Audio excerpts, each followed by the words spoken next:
Hello everyone, the Anime Down here with another video. 2021 is over and it's time to look back at it and see what was popular, what was bad, and what was good. But first, don't forget to subscribe to our channel for more videos and drop a like to help us out.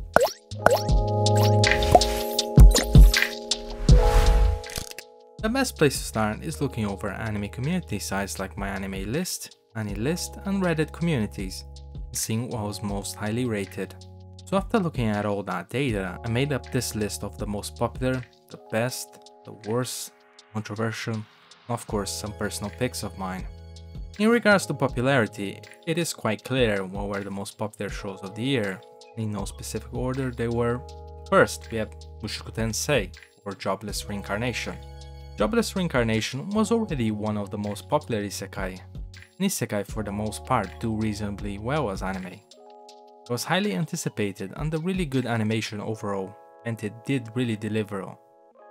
I dislike the fact that the main character is basically playing on the beaten down anime otaku stereotype of a creepy pervert that Japanese media loved, still likes to attack.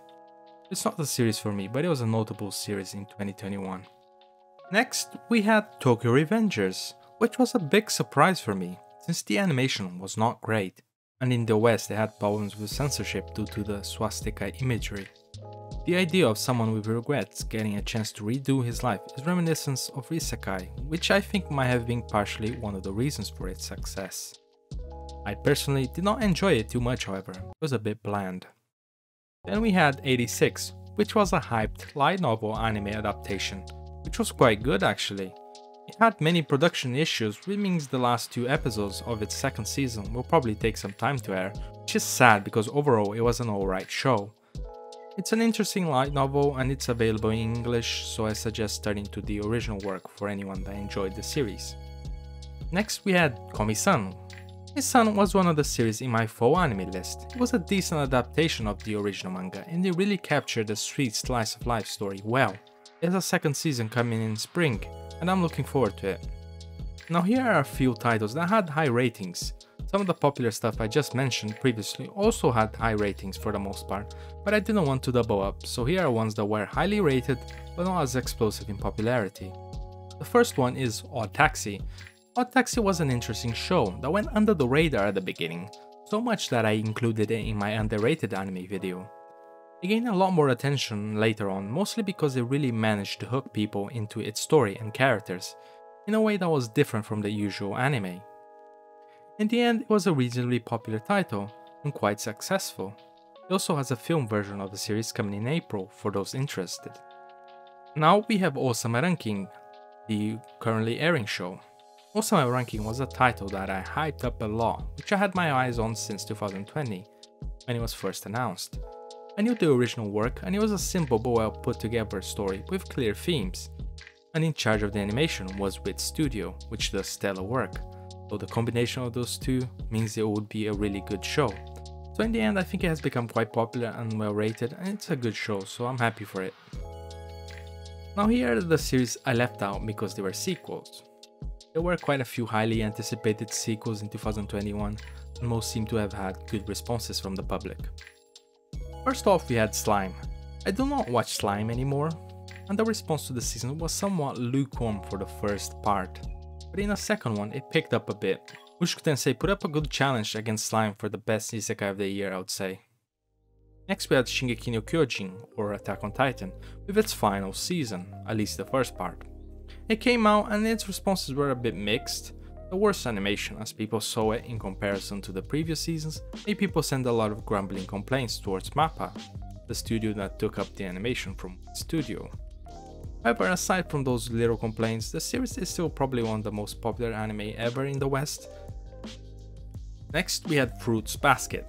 The return of Fruits Basket after its first anime back in 2000s was a surprise to many in 2019. The final season was not as popular, partially because it's the final season, but it was highly rated in all sites, and it's a good show. Plus it's nice to see a shoujo series do well, especially a really good one. There was another season of My Hero Academia this year as well. The series has an established fanbase and it manages to keep that audience engaged in the series. I have fallen off the series a long while back, This seems to keep its audience stable throughout the years, and the new season is already coming in 2022. Next we had Miss Kobayashi's Maid Dragon, a series that had a decent number of fans from the first season already, but its second season had a symbolic meaning, as it also signaled the return of Kyoto Animation after the terrible arsenic tragedy. Their high standard of quality was reached in the show like their previous shows, and it was very good to see them getting back on their feet after the terrible tragedy. Next we had Demon Slayer, the second season, which just finished airing recently. The sequel to one of the most popular anime series ever, especially in Japan, came in 2021 as well. It was basically in the back end of 2021, so in a sense it will feel mostly like a 2022 series, kind of like Attack on Titan, that debuted in 2020 but most of it was in 2021. In regards to the series, it's one I did not enjoy too much. I preferred the manga, but the anime is okay, but I don't feel any reason to watch it though. Next we had the worst rated shows, and there's only one to really talk about here, Ex-Arm. In my anime list, Ex-Arm has a rating of around 2, which is actually impressive.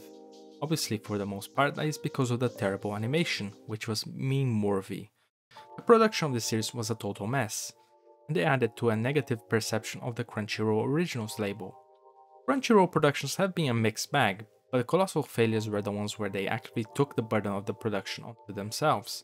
When they did not, things usually ended up alright, like Shield Hero and many others. But Crunchyroll was bad at managing this, so I think the label is dead. Now I wanted to have a look at some controversial titles. The obvious one here is Redo Hero, the series that brought a lot of heavy content such as rape by the main character of all people to our screens. It caused a lot of discussion, but in general I think that only made it more popular. It is basically a revenge fantasy and the dark elements complement it. I can't say it's a series I enjoy, but it caused a lot of interesting discussions. Another series that had a bit of controversy was Mushoku Tensei.